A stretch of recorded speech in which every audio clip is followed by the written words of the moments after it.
خواجہ نے ایک لمبے زمانے تک 30-32 سال تک سیکھا، کتابوں کا علم سیکھا، دل کو پاک کیا، 45 سال اجمیر کو دیے۔ میں آپ سے پوچھتا ہوں، آپ کچھ دیں گے کہ نہیں دیں گے دین کو؟ جو بڑے ہیں میں ان سے پوچھتا ہوں، کیوں بڑی بڑی بات کرتے ہیں آپ اپنے بچوں کو 15 منٹ کے لیے مکتب نہیں بھیج سکتے؟ یہاں جتنے باپ بیٹھے ہیں میں پوچھتا ہوں، ذمہ داری کے ساتھ مجھ کو بتاؤ، ایک دن آپ نے اپنے بچے کا یسن القرآن کا سبق خود سے سنا ہے؟ میں پوچھتا ہوں آپ سے کہ میرا بیٹا آج مکتب گیا تھا، حافظ جی نے جو پڑھایا ذرا سنوں تو پڑھ رہا ہے کہ صرف آ جا رہا ہے؟ جو بھیجتے نہیں میں ان کی بات نہیں کرتا، جو بہت بڑے لوگ ہیں 2-2 ہزار دے کر حافظ جی کو اپنے پاس بلاتے ہیں، تم تو پہلے دن ہی علم کی انسلٹ کی ہو، توہین کی ہو، تم کو کیا علم ملے گا؟ تمہارے بچوں میں کیا علم آئے گا؟ بھیجتے تو فرشتے تمہارے بچوں کے لیے پر بچھاتے ہیں، بھیجتے تو سمندر کی مچھلیاں ان کے لیے دعائیں کرتی، بھیجتے تو چوٹیاں ان کے لیے دعائیں کرتی، نہیں آپ کے پاس ٹائم نہیں ہے۔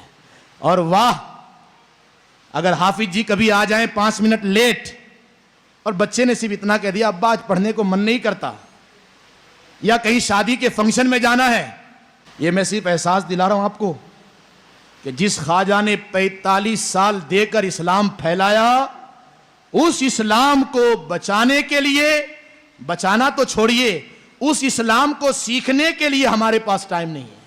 سیکھیں گے تو تب نہ بچائیں گے، جب معلوم ہی نہیں اسلام کیا ہے تو کیا فکر ہوگی اسلام کی؟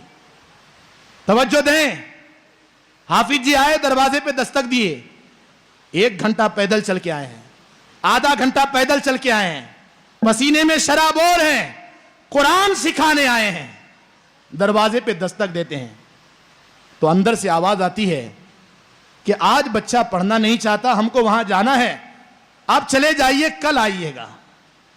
حافظ جی اپنا راستہ بدلتے ہیں، پیچھے مڑتے ہیں اور جہاں سے آئے تھے وہیں چلے جاتے ہیں۔ کبھی آپ نے اسکول کی خاطر ایسا کیا؟ دنیا کی پڑھائی کی خاطر؟ بچہ نہیں جاتا ہے تو بہلا پھسلا کے بھیجتے ہیں، وعدے دلا کر بھیجتے ہیں، تم چلے جاؤ میں تم کو آج یہ دلاؤں گا۔ اگر ایسا ہی ہم نے دین کے بارے میں کیا ہوتا تو آج میرا جوان پریشان ہو کے نہیں پوچھتا نا کہ حضرت میں گناہوں سے بچنا چاہتا ہوں مگر نہیں بچ پاتا۔ آپ مجرم نہیں ہیں، آپ کا باپ مجرم ہے، آپ قصوروار نہیں ہیں، آپ کا باپ قصوروار ہے، اور آپ سے بھی اور آپ کے باپ سے بھی پوچھا جائے گا کل قیامت میں کہ اپنی اولاد کو کس حال میں چھوڑ آئے تھے۔ میرے خواجہ ایسے ہی خواجہ نہیں بن گئے، خواجہ کے باپ غیاث الدین نے ایسی تربیت کی تھی اور ایسا زور دیا تھا اور گھر کا ایسا ماحول بنایا تھا کہ میرے معین الدین حسن نے 9 سال کی عمر میں قرآن کو حفظ کر لیا تھا، پھر جا کے کوئی اجمیر کا سلطان بنتا ہے، پھر کوئی غریب نواز بنتا ہے۔ ماں کہتی ہے بیٹے حسن تم ایسے ہی باکمال نہیں ہوئے، میں نے جب جب تم کو دودھ پلایا ہے وضو کر کے دودھ پلایا ہے۔